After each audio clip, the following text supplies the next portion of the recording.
안녕하세요. 6500rp입니다. 도로 위의 차들을 보면 차 크기만큼이나 바퀴 크기도 제각각인데요.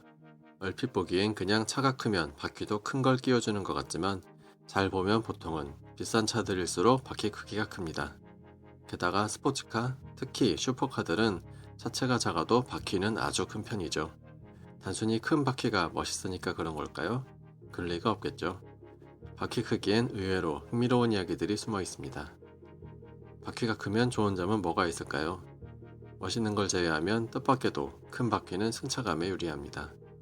도로가 레이스트랙처럼 매끈하다면 차이가 없겠지만 일반 도로는 온갖 유철들이 곳곳에 널려 있습니다.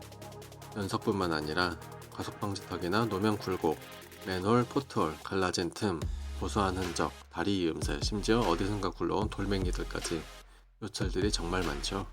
오목이든 볼록이든 이런 요철들을 지나갈 때 바퀴가 클수록 보다 적은 충격으로 부드럽게 넘어갈 수 있습니다. 조금 더 자세히 들여다보면 이렇게 생긴 볼록 요철을 만났다고 생각해봅시다. 큰 바퀴는 작은 바퀴보다 요철과의 접촉각이 작습니다. 요철이 바퀴에 주는 충격은 접촉각의 수직으로 작용하므로 바퀴가 클수록 충격이 상하 방향에 가까워지죠. 그런데 자동차 서스펜션은 상하 방향의 충격만 흡수하므로 큰 바퀴를 갖는 차가 충격이 적은 것입니다. 바퀴가 작을수록 상하 방향보다 뒤쪽 방향 충격이 커지는데 이건 서스펜션이 흡수를 못하므로 그만큼 차체와 운전자가 받는 충격이 커지겠죠. 이 문제의 극단적인 예가 바로 킥보드입니다. 바퀴가 아주 작은 킥보드는 작은 요철에도 쉽게 걸려 애나 어른이나 앞으로 고꾸라지는 사고가 쉽게 일어납니다. 굉장히 위험하죠. 물론 자동차 바퀴가 그 정도로 작진 않은 데다가 실제로 도로에 저런 큰 요철이 흔히 있는 건 아니지만 주행 속도가 높아지면 작은 요철도 차에 큰 충격을 줄 수 있습니다. 속도가 빨라지면 완만한 거북길도 급커브로 다가오고 완만한 노면 굴곡도 급격한 요철로 느껴지는 법이죠. 그래서 현실 세계에서 바퀴 크기는 실제로 승차감에 영향을 미치게 되고 고급차일수록 안락함을 위해 가능한 큰 바퀴를 쓰려고 하는 것입니다. 킥보드와는 반대로 극단적으로 큰 바퀴가 필요한 차들이 있는데요. 본격 오프로드용 차량들이 바로 그것입니다. 이렇게 큰 바퀴를 끼워야 높은 바위나 깊은 틈도 주파가 가능해집니다. 그래서 진짜로 격한 험로를 탐험하는 차들은 순정 바퀴 대신 이런 엄청나게 큰 바퀴가 필요한 것입니다. 심지어 바퀴가 충분히 크면 이런 것도 가능합니다. 신기하죠? 그래서 승용차도 바퀴가 크면 클수록 좋을 것 같지만 일반 승용차는 바퀴 크기를 마음껏 키울 수 없습니다. 차주에게 가장 와닿을 만한 이유는 바로 큰 크기만큼 통장에 위협적인 비싼 휠과 타이어 가격인데요. 이게 다 차 값과 유지비에 영향을 주겠죠. 그리고 차를 설계하는 사람 입장에서는 바퀴가 클수록 실내 공간을 바퀴에게 더 양보해야 한다는 점이 문제입니다. 특히 소형차일수록 주어진 차체 크기 내에서 실내 공간을 최대한 뽑아야 경쟁력 있는 차가 되므로 그만큼 큰 바퀴는 단점이 됩니다. 게다가 바퀴가 커지면 크기의 제곱에 비례해서 바퀴의 회전관성이 급격히 커져 연비도 나빠지므로 결국 경제적, 실용적 측면에서는 바퀴가 작을수록 좋습니다. 그래서 돈 걱정이 덜한 고급차일수록 차체 크기 대비 바퀴 크기가 큰 것입니다. 그럼 스포츠카 영역에서는 어떨까요? 누가 봐도 슈퍼카들은 차체 크기에 비해 바퀴가 아주 큽니다. 요즘은 휠 크기만 해도 21인치는 기본이죠. 그렇다는 건 본격 달리기만 해서도 바퀴는 클수록 좋다는 의미겠죠. 큰 바퀴에서 가장 주목할 점은 바로 타이어 열 관리입니다. 매번 언급하듯 레이싱은 열과의 싸움이잖아요. 열 관리가 생명인 엔진이나 브레이크처럼 타이어도 마찬가지입니다. 타이어가 과열되면 접지력과 내구성이 급격히 떨어져서 차가 제 성능을 낼 수 없기 때문입니다.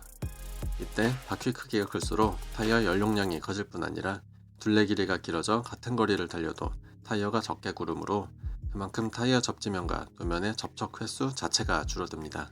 그래서 큰 사이즈의 타이어일수록 열에 강하고 마일리지도 증가합니다. 반대로 타이어가 작으면 가격은 싸지만 쉽게 과열되고 그만큼 빨리 닳아 없어지는 게 함정이죠.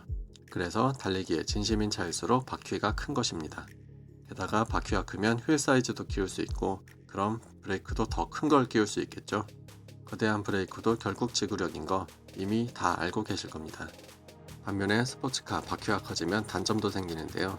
휠 타이어의 무게 자체가 증가하고 크기의 제곱으로 회전관성도 더욱 늘어나는 만큼 차의 움직임이 둔해집니다. 그래서 고급 스포츠카일수록 바퀴 크기가 큰 대신 비싸고 튼튼해서 얇고 가볍게 만들 수 있는 단조 경량유를 사용하는 것이고요. 슈퍼카들은 심지어 경량화 끝판왕인 초고가 카본휠까지 끼우기도 합니다. 그런데 말입니다. 요즘 흔히 볼 수 있는 하이브리드나 전기차들은 친환경과 효율을 중시하는 게 분명한데 이상하게 잘 보면 바퀴 크기가 오히려 엄청 크단 말이죠. 연비나 전비를 잘 받아야 할 텐데 이건 왜 이러는 걸까요? 그 답은 회생제동에 있습니다. 회생제동이 없는 내연기관차들은 연료를 태워서 얻은 출력의 일부를 바퀴의 회전 에너지로 써버리고 제동하면서 그걸 브레이크의 열 에너지로 바꿔 공중에 날려버리는데요. 하이브리드나 전기차들은 회생제동으로 바퀴의 회전 에너지를 다시 회수할 수 있습니다. 다만 바퀴가 굴러갈 때 에너지를 잃게 만드는 타이어의 구름 저항은 최소화해야 하므로 폭은 줄이고 구름 저항이 적은 에코 타이어로 타협을 하는 것이죠. 바람 저항도 줄이느라 불판 휠도 넣고 말이죠. 이것이 바로 하이브리드나 전기차들이 크지만 좁은 휠 타이어를 갖는 이유입니다. 여기까지 자동차의 바퀴 크기에 대해 썰을 풀어보았는데요.